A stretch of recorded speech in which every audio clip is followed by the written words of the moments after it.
All right, have and have not fans, eventually the angel and the devil will have a showdown. And the question is, who's going to come out on top? So, ladies and gentlemen, please take a moment to hit that like button, hit subscribe, click the bell notification icon, and make sure you select all. That way you're notified whenever I post content to the channel. And follow me on my social media platforms. Links are in the description below. It's kind of interesting how things have turned out, because at the beginning, I mean, hell, even when you go back to the preview, when Jim mentioned the angel versus the devil, somewhat that really just gave me Candace versus Jim vibes in regards to the game of chess these two played with each other back in the day. But to actually have it where it's Jim versus Hanna now, it's pretty intriguing. But I'm going to be completely honest here. I don't really buy the Jim versus Hanna as much as I bought the Jim versus Candace, because in that we actually saw more of a progression or escalation in how these two played each other, but at the same time how everyone knowingly or unknowingly were part of this dangerous game these two were playing. Maybe because the show's been on the air so long, maybe because so many storylines have either been repetitive or just non-ending, even though they should have been resolved long ago. It does seem like a great scene where it's going to be Crystal and John giving it their all, but at the same time, I don't really buy the confrontation because of the fact that Hanna isn't exactly an angel. And I've said this time and time again. Some people agree with me, some people don't. The whole thing about Hanna's children holding over $8 million that belongs to the Criers. Now, you can say it's not Jim's, or you can say, oh, well, even though it's Wyatt's inheritance, he's not fit to take.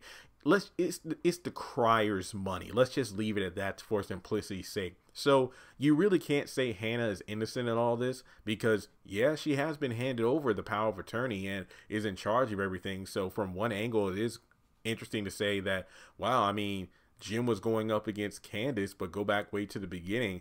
Jim was just, well, Jim Crier, and Hanna was just a maid. And now the maid has the power over everything. I mean, Jim's first impressions of Hanna weren't that good in terms of finding out that Catherine was going to assist Hanna legally in regards to getting Benny out of jail. And then Jim brought up things like, that's your problem, Catherine. You always got too attached to the help. And every time they tried to take advantage of your kindness for, oh, I need a car, oh, I need assistance with my rent, things like that. So Jim pretty much wasn't that fond of Hanna from a personal perspective. And then after finding out that Candace was Hanna's daughter, that just led to even more complications. But overall, I just don't feel like the confrontation between Jim and Hanna feels earned, because these two have went at it so many times before. And like I said, the fact that Jim just refused to ask for money politely instead of pulling all these ridiculous antics makes no sense. I mean, yes, even though the $500,000 was brought up a couple of times, Hanna brought it to Catherine's attention. Catherine said no, and there's really nothing that can be done about it.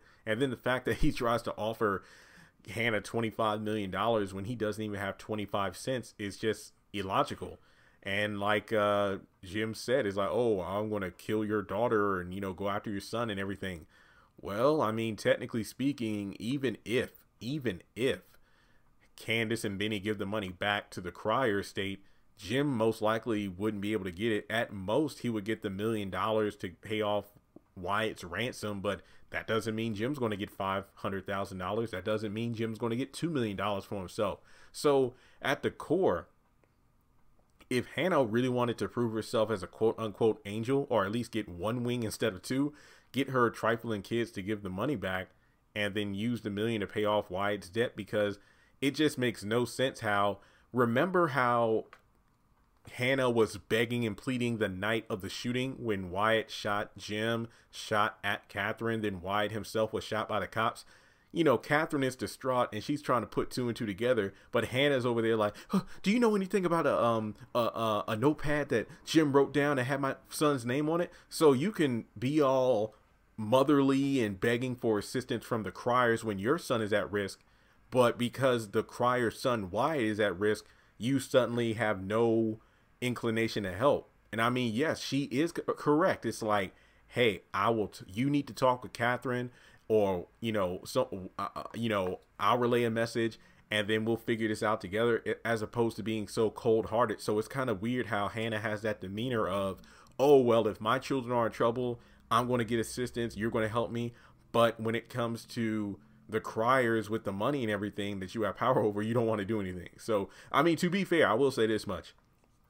Hanna could have been like, oh, well, Jim probably is making up this story. Yes, the Malones are dangerous. Yes, the story sounds believable with Wyatt's track record, but how do I know you're not just asking for $1 million for your son? I give it to you, but then it turns out you wanted it for yourself. That's a completely different angle, as opposed to Hanna acting all, uppity and sanctified when she honestly has no room to talk about troublesome kids. So I feel like the angel and devil showdown will eventually happen, but let me know what you think in the comment section below. Remember, Kyle and Scott, the attorney general and whatnot, are allegedly supposed to kill Candace. Now, what if it turns out they're successful in killing Candace? Hanna suspects that Jim had something to do with it, and then from there she tries to kill Jim. We'll just have to wait and see what happens with that. I think my biggest question is this: if Hanna actually kills Jim at some point in the series, how do you think Catherine's going to react? That's going to be my major question, because I've said it time and time again over the years, even though they act a certain way towards each other, they honestly care about each other, even though they're too proud to show it. But I just don't think that this Hanna versus Jim showdown has any logical weight to it. Well, I could be completely wrong. Maybe the execution of it, how things lead up to the eventual showdown, will change my mind. But as we've seen it so far, I'm just not that interested. Kind of like the whole David and Hanna thing. It just doesn't do it for me. But am I being too harsh on this potential storyline? What do you think? Let me know in the comment section below. And if you would like to donate to the channel, feel free to do so on PayPal, Cash App, or join Patreon for as little as $1 a month. Thanks so much for tuning in, and I'll talk to you soon.